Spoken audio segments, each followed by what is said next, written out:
नमस्कार, आप सभी शिव भक्तों का हार्दिक स्वागत है। आज हम एक ऐसी यात्रा पर निकलेंगे जो हमें भगवान शिव की महिमा से रूबरू कराएगी। जी हाँ, आज हम बात करेंगे भारत के 12 प्रमुख ज्योतिर्लिंग मंदिरों की। कहते हैं इन मंदिरों में स्वयं भगवान शिव विराजमान हैं, अपने भक्तों की प्रार्थना सुनने और उन पर अपनी कृपा बरसाने के लिए। हर ज्योतिर्लिंग की अपनी एक अलग कहानी है, एक अलग मान्यता है, एक अलग आभा है। तो आइए इस वीडियो के माध्यम से हम इन पवित्र स्थलों की महिमा का बखान करें और शिव भक्ति के रंग में सराबोर हो जाएं। हमारी यह दिव्य यात्रा शुरू होती है गुजरात के पश्चिमी तट पर स्थित सोमनाथ ज्योतिर्लिंग से। यह भगवान शिव का पहला ज्योतिर्लिंग माना जाता है। अरब सागर के किनारे बसे इस मंदिर का इतिहास उतना ही प्राचीन है जितनी हमारी सभ्यता। कहा जाता है कि स्वयं चंद्रदेव ने इस मंदिर का निर्माण करवाया था। सदियों से इस मंदिर को कई बार तोड़ा गया, कई बार बनाया गया, लेकिन इसकी भव्यता और महिमा हमेशा बरकरार रही। यहां आकर ऐसा लगता है मानो भगवान शिव स्वयं साक्षात दर्शन दे रहे हों। हमारी अगली मंजिल है आंध्र प्रदेश में स्थित श्रीशैलम पर्वत पर विराजमान मल्लिकार्जुन ज्योतिर्लिंग। इसे दक्षिण का कैलाश भी कहा जाता है। इस मंदिर की खासियत यह है कि यहाँ भगवान शिव के साथ माता पार्वती भी अर्धनारीश्वर रूप में विराजमान है। कहते हैं कि इस ज्योतिर्लिंग के दर्शन मात्र से ही सभी पापों से मुक्ति मिल जाती है। श्रावण मास में यहाँ भक्तों का तांता लगा रहता है और पूरा वातावरण भक्तिमय हो जाता है। अब हम आते हैं मध्य प्रदेश के उज्जैन नगर में स्थित महाकालेश्वर ज्योतिर्लिंग के दर्शन करने। यह एकमात्र ऐसा ज्योतिर्लिंग है जिसका मुख दक्षिण दिशा की ओर है। इसे महाकाल यानी मृत्यु के देवता का निवास स्थान माना जाता है। यहाँ की महाकाल की भस्म आरती विश्व प्रसिद्ध है, जिसे देखने के लिए देश विदेश से लोग आते हैं। यहाँ आकर ऐसा अनुभव होता है मानो समय रुक गया हो और सिर्फ महाकाल की उपस्थिति का एहसास हो।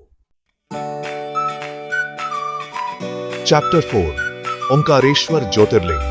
पवित्र नर्मदा के तट पर शिव का वास मध्य प्रदेश में ही नर्मदा नदी के एक छोटे से द्वीप पर स्थित है ओंकारेश्वर ज्योतिर्लिंग। यह ज्योतिर्लिंग ओंकार के आकार में स्थापित है और यहाँ भगवान शिव को ओंकारेश्वर के रूप में पूजा जाता है। नर्मदा नदी के किनारे बसा यह मंदिर अपने आप में एक अद्भुत नजारा प्रस्तुत करता है। यहाँ आकर मन को एक अजीब सी शांति मिलती है और ऐसा लगता है मानो प्रकृति खुद भगवान शिव की आराधना कर रही हो। चैप्टर 5 केदारनाथ ज्योतिर्लिंग। हिमालय की गोद में शिव का धाम। हमारी यात्रा अब हमें ले जाती है उत्तराखंड के ऊंचे हिमालय पर्वतों पर, जहां स्थित है बाबा केदारनाथ का धाम। यह ज्योतिर्लिंग समुद्र तल से लगभग 12,000 फीट की ऊंचाई पर स्थित है और यहां पहुंचने के लिए कठिन पहाड़ी रास्तों से होकर गुजरना पड़ता है। लेकिन कठिन यात्रा के बाद जब भक्त बाबा केदारनाथ के दर्शन पाते हैं तो सारी थकान दूर हो जाती है। यह स्थान वाकई में स्वर्ग से कम नहीं है। चैप्टर 6 भीमा शंकर ज्योतिर्लिंग। सह्याद्री की पहाड़ियों में शिव का आशीर्वाद। अब हम आते हैं महाराष्ट्र के पुणे शहर के पास स्थित भीमा शंकर ज्योतिर्लिंग के दर्शन करने। यह ज्योतिर्लिंग सह्याद्री पर्वत श्रृंखलाओं के बीच घने जंगलों से घिरा हुआ है। कहते हैं कि इस ज्योतिर्लिंग के दर्शन मात्र से ही व्यक्ति को मोक्ष की प्राप्ति होती है। यहाँ का प्राकृतिक सौंदर्य देखते ही बनता है और ऐसा लगता है मानो प्रकृति खुद भगवान शिव की आराधना में लीन हो। चैप्टर 7 हमारी यह दिव्य यात्रा अब हमें ले जाती है पवित्र नगरी काशी, जहां स्थित है काशी विश्वनाथ ज्योतिर्लिंग। यह ज्योतिर्लिंग गंगा नदी के पश्चिमी तट पर स्थित है और इसे हिंदू धर्म में सबसे पवित्र स्थानों में से एक माना जाता है। कहते हैं कि काशी में मृत्यु होने पर व्यक्ति को मोक्ष की प्राप्ति होती है। यहां आकर मन को एक अजीब सी शांति मिलती है और ऐसा लगता है मानो जीवन और मृत्यु के रहस्यों का उद्घाटन हो रहा हो। चैप्टर 8 महाराष्ट्र में ही नासिक शहर के पास स्थित है त्र्यंबकेश्वर ज्योतिर्लिंग। यह ज्योतिर्लिंग गोदावरी नदी के उद्गम स्थल पर स्थित है और इसे दक्षिण का गंगा धाम भी कहा जाता है। यहाँ का प्राकृतिक सौंदर्य देखते ही बनता है और ऐसा लगता है मानो प्रकृति खुद भगवान शिव की आराधना में लीन हो। यहाँ आकर मन को एक अजीब सी शांति मिलती है और ऐसा लगता है मानो जीवन और मृत्यु के रहस्यों का उद्घाटन हो रहा हो। चैप्टर 9। अब हम आते हैं झारखंड राज्य के देवघर शहर में स्थित वैद्यनाथ ज्योतिर्लिंग के दर्शन करने। यह ज्योतिर्लिंग भगवान शिव के वैद्यनाथ रूप को समर्पित है और ऐसा माना जाता है कि यहाँ आने वाले सभी भक्तों के रोगों का नाश होता है। यहाँ का प्राकृतिक सौंदर्य देखते ही बनता है और ऐसा लगता है मानो प्रकृति खुद भगवान शिव की आराधना में लीन हो। चैप्टर 10। नागेश्वर ज्योतिर्लिंग। जहां शिव ने नागों के रूप में दिया था दर्शन, गुजरात के द्वारका शहर के पास स्थित है नागेश्वर ज्योतिर्लिंग।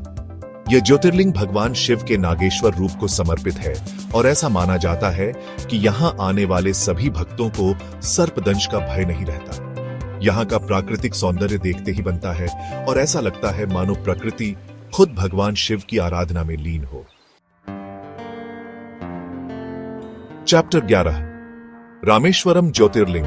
जहां से शुरू हुई राम की लंका विजय गाथा, तमिलनाडु के रामेश्वरम द्वीप पर स्थित है रामेश्वरम ज्योतिर्लिंग। यह ज्योतिर्लिंग भगवान राम द्वारा स्थापित माना जाता है और ऐसा कहा जाता है कि यहां आने वाले सभी भक्तों के पाप धुल जाते हैं।